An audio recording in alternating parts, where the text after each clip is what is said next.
একবার মিলনের পর দ্বিতীয়বার চেষ্টা করছেন, কিন্তু পুরুষাঙ্গ আর আগের মতো সাড়া দিচ্ছে না।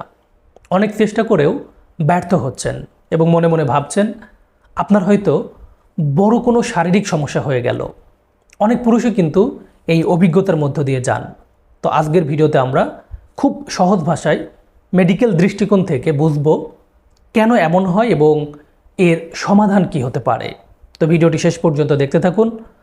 আপনার আত্মবিশ্বাস ফিরিয়ে আনতে আজকের এই ভিডিওটি আপনার জন্য অত্যন্ত গুরুত্বপূর্ণ হতে চলেছে।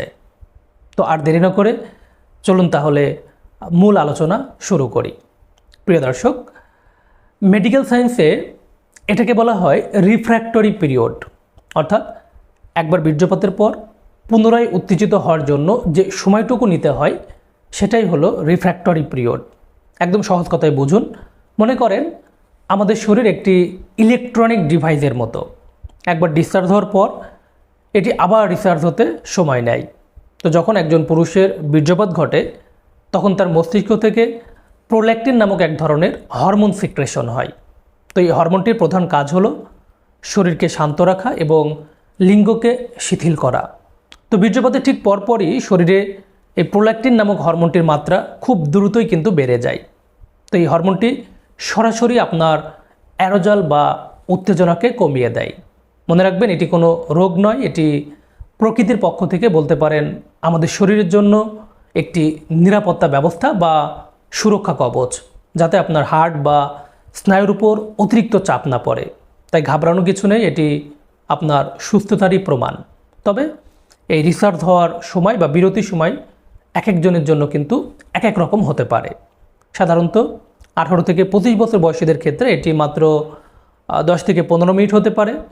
বয়স বাড়ার সাথে সাথে এই সময়টুকু সাধারণত বাড়তে থাকে।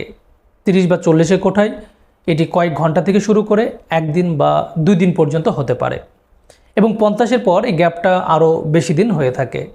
তাই একবারের পর দ্বিতীয়বার সাথে সাথে শক্ত না হওয়াটা কোনো দুর্বলতা নয়, বরং আপনার শরীর রিকভারি করছে, এটাই হচ্ছে স্বাভাবিক। প্রিয় দর্শক, আপনার যদি মনে হয় যে আপনার রিফ্র্যাক্টরি পিরিয়ড অনেক বেশি লম্বা হয়ে যাচ্ছে, তবে আপনি 3টি বিষয় খেয়াল করবেন। প্রথমত, শরীরকে হাইড্রেটেড রাখবেন।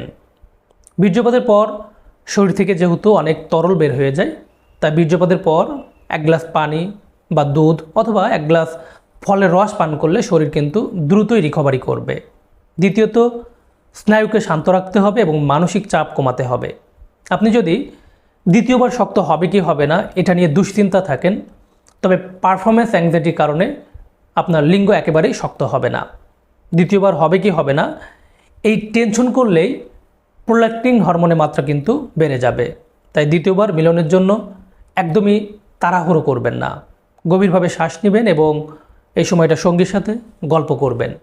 মনে রাখবেন, আপনার মস্তিষ্ক যত রিল্যাক্স হবে ডোপামিন হরমোন তত দ্রুতই কিন্তু কামব্যাক করবে। তারপর তৃতীয়ত, জিঙ্ক এবং L-আর্জিনিন সমৃদ্ধ খাদ্য তালিকায় রাখার চেষ্টা করবেন। অর্থাৎ প্রতিদিনের খাদ্য তালিকায় বাদাম, কলা, খেজুর, মিষ্টি কুমড়োর বীজ, ডার্ক চকলেট, ডিম এগুলো অবশ্যই রাখার চেষ্টা করবেন। এগুলো রাখলে কি হবে, আপনার শরীরে রক্ত সঞ্চালন খুব দ্রুত স্বাভাবিক হবে।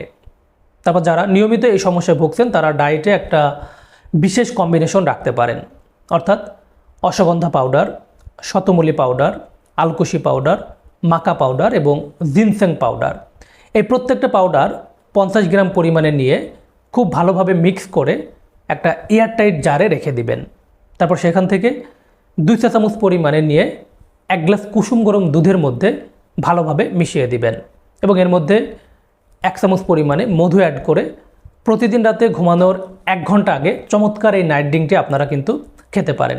এগুলো আপনার কর্টিসল কমিয়ে আপনার টেস্টোস্টেরনকে সক্রিয় রাখবে, যেটা আপনার এই রিফ্র্যাক্টরি পিরিয়ড বা গ্যাপের সময়টা কিন্তু কমিয়ে আনতে সাহায্য করবে। তো এই প্রত্যেকটা ভেষজ আপনারা অবশ্যই বিশ্বস্ত সোর্স থেকে সংগ্রহ করবেন। তবে আপনারা চাইলে এই ভিডিওর স্ক্রিনে দেওয়া নাম্বারে কল করে কিন্তু এই ভেষজগুলো আমাদের কাছ থেকেও আপনারা সংগ্রহ করতে পারেন। এই 5টা ভেষজ ছাড়াও আরও কয়েকটি ভেষজের সংমিশ্রণে আমাদের একটা নিজস্ব প্রোডাক্ট আছে, তো আপনারা চাইলে সেটাও কিন্তু কন্টিনিউ করতে পারেন।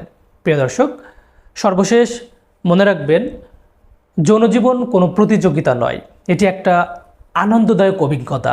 তো নিজেকে নিয়ে তাই হীনমন্যতায় না ভুগে প্রকৃতির এই বিজ্ঞানটাকে গ্রহণ করুন। নিজের শরীরকে সময় দিন। একবারে পর দ্বিতীয়বার শক্ত না হওয়াটা কোনো অক্ষমতা নয়, বরং একটি প্রাকৃতিক বিরতি। এই সময়টাকে তাই ইতিবাচকভাবে নেওয়ার চেষ্টা করুন। তবে যদি আপনার এই রিফ্র্যাক্টরি পিরিয়ডের চেয়েও বেশি সমস্যা হয়, অর্থাৎ এই গ্যাপটা স্বাভাবিকের চেয়েও অনেক বেশি হয়ে যায়, অর্থাৎ দ্বিতীয়বার অনেকবার চেষ্টা করার পরও একদমই ইরেকশন না হয়, তাহলে সেটা আপনার অন্য কোনো শারীরিক বা মানসিক কারণ কিন্তু থাকতে পারে। সেক্ষেত্রে আপনি চাইলে অবশ্যই একজন অভিজ্ঞ চিকিৎসকের পরামর্শ নিতে পারেন। তো বন্ধুরা, আজ এই পর্যন্তই। এই ভিডিওটি যদি আপনার কাছে ইনফরমেটিভ মনে হয় তাহলে অবশ্যই শেয়ার করুন, এবং এই বিষয়ে আর কোনো প্রশ্ন থাকলে সেটা আপনারা কমেন্টে জানাতে পারেন। তো সকলে ভালো থাকুন, সুস্থ থাকুন এবং নিরাপদে থাকুন। আল্লাহ হাফেজ।